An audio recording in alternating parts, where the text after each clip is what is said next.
Da prelistamo šta danas štampa i šta možete čitati u tabloidima. Ja prelistavam naslovne strane i one najzanimljivije naslove.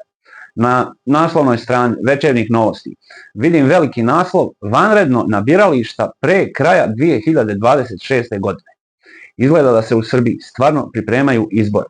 Ja ne vjerujem u to, osim ako neko nije 100% siguran u svoju pobjedu i možda tada i bude izbora. Ali ja ipak mislim da neće, da je ovo sve neki trik i nema veze, vidjet ćemo da li sam u pravu. Šta vi mislite? Što se tiče Večernjih novosti, nema više nekih zanimljivih naslova, ali na naslovnoj strani Informera vidim naslov: počela bežanija, velika seoba blokadera. Informer pokušava još uvijek da znaju da još uvijek nisu svi uvidjeli da je neko preuzeo studentski pokret i studentski pokret sada radi što je nekada radila opozicija. Neki ljudi to još uvijek nisu primijetili i ni ja sam dugo to možda nisam primijetio. A što se tiče ostalih naslova, pa Informer ima naslov: rušili su Srbiju za pare. Ono što ne mogu da ne primijetim jeste da su zaboravili da napišu ko je to radio. I ovako nešto kad pročitam ne znači da treba i da vjerujem. Tu vidim i naslov slika neke Aleksandre Mladenović. Ja se stvarno izvinjavam, ne znam da li je ovo starleta ili pjevaljka ili možda oboje. Ali tu piše: bivši su me pokrali. A i ona nije rekla koji bivši. Mislim, kad ne kažeš imena, nema veze. Srpski telegraf na naslovnoj strani ima naslov: Engleska puca po šavovima. I dalje piše: aktivirana tajna strategija Kobra. Sad kada ovo Srpski telegraf piše na naslovnoj strani kako je aktivirana tajna strategija Kobra, to znači da to više i nije tajna strategija. A što se tiče ovog što pišu u Engleskoj, sad sam siguran da izmišljaju sve ovo, jer Engleska važi za najstabilniju državu na svijetu. I eto, Srpski telegraf zna tajne strategije. Ne znam da li bilo ko vjeruje u ovo, pa čak i oni koji pišu ovakve naslove. Mislim da ne vjeruju u ovo. Što se tiče Kurira, oni imaju na naslovnoj strani natpis: mesarka sa Igmana. Kada smo kod Kurira, da vas ne zaboravim ovo pitati. Da li se sjećate kada je na tabloidu Kurir tačka stajala iznad slova I, a sada tačka stoji ispod slova K, i šta mislite ako je onaj stari Kurir koji je imao tačku iznad I neki porez ostao dužan? Da li to ovaj Kurir novi koji ima tačku ispod K duguje? Ili ne duguje i nema ništa sa onim starim Kurirom? Tabloid Alo ima naslov: Papa Đokić kandiduje se za predsjednika Srbije. Još uvijek neki ljudi nisu shvatili, da nisu vidjeli slike ovog dekana i snimke sa Gašićem i ostalima iz vlasti, i sada studentski pokret radi isto što je nekad radila opozicija. Politika ima naslov: kandidatura za predsjednika samo ako bude neizbježno. Kao da su zaboravili da napišu ko odlučuje o nečijoj kandidaturi i ko odlučuje da li je nešto neizbježno. Tabloid Danas ima naslov: balkanski špijuni šire teorije zavere o rektoru. Tabloid Danas važi za opozicioni list i oni računaju da nemaju svi ljudi društvene mreže i da su ili nisu vidjeli ili su zaboravili kada se ovaj rektor nekada ranije slikao sa Gašićem i ostalima. Tabloidu Danas se baš izgleda isplati da glumi da je opozicioni tabloid. Ali imaju i naslov: procesi protiv Marka Miloševića vjerovatno zastarjeli. Čim oni pišu da su ovi procesi protiv Marka Miloševića vjerovatno zastarjeli, ja sam nekako siguran da jesu. Ali ono što ne mogu da budem siguran, je li sin od ovog Marka, unuk od Miloševića, sada narodni poslanik u Skupštini Srbije? Ako ovi procesi nisu zastarili, mislim da će se njegov sin potruditi da zastare. Što se tiče tabloida Nova RS, oni imaju naslov kako je ministar smenio direktorku Instituta za uporedno pravo i na mjesto istraživača došao sveštenik blizak patrijarhu Porfiriju.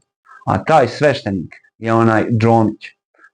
Ne znam šta da mislim o ovome, ali ja mislim da crkvenim licima nije mjesto nigdje drugo osim u vjerskim objektima i možda u njihovim obrazovnim institucijama, bogosloviji, medresama i ostalo. Ali nema veze, to je samo moje mišljenje. Šta još vidim na tabloidu Nova.rs? savezništvo preko granice, kako su se povezali Fides i SNS i zašto Vučić strepi od Orbanovog poraza. Prvo mi nije jasno kako Nova RS može znati kako su se povezali Fides i SNS, osim ako nemaju neke insajderske informacije od njih. A nije mi jasno ni kako oni znaju da Vučić od bilo čega strepi. A što se tiče Orbanovog poraza, ja mislim da od toga nema ništa, da će gospodin Orban još dugo da bude na vlasti. Nova RS ima i naslov kako su poništeni izbori na jednom biračkom mestu u Aranđelovcu i kako će studenti da brane svaki glas na tom biračkom mjestu. Kao da su zaboravili da napišu da kada bi na tom biračkom mjestu svi glasovi bili za studente, da to ne bi uticalo na rezultat izbora u Aranđelovcu. Šta mislite, su slučajno zaboravili to da napišu? Nova RS ima i naslov Dačić objavio spisak sportista koji su ga podržavali. Divac, Đorđević, Topići, Filipović, Ana Ivanović. Šta mislite, da li je ovim sportistima sada malo neprijatno kada je gospodin Dačić objavio taj spisak? Ostali me ne zanimaju, ali podrška samo za Angelinu Topić i njenog oca Dragutina. Mogu da zamislim kako im je sada, ali Angelina postiže i sada rezultate. A za ove ostale ne znam, ne pratim sport. Jel postiže Divac, Đorđević, Ana Ivanović? Imaju li neke rezultate i sada da postižu? Imaju i naslov kako je sindikat N1 zabrinut zbog smene Igora Božića.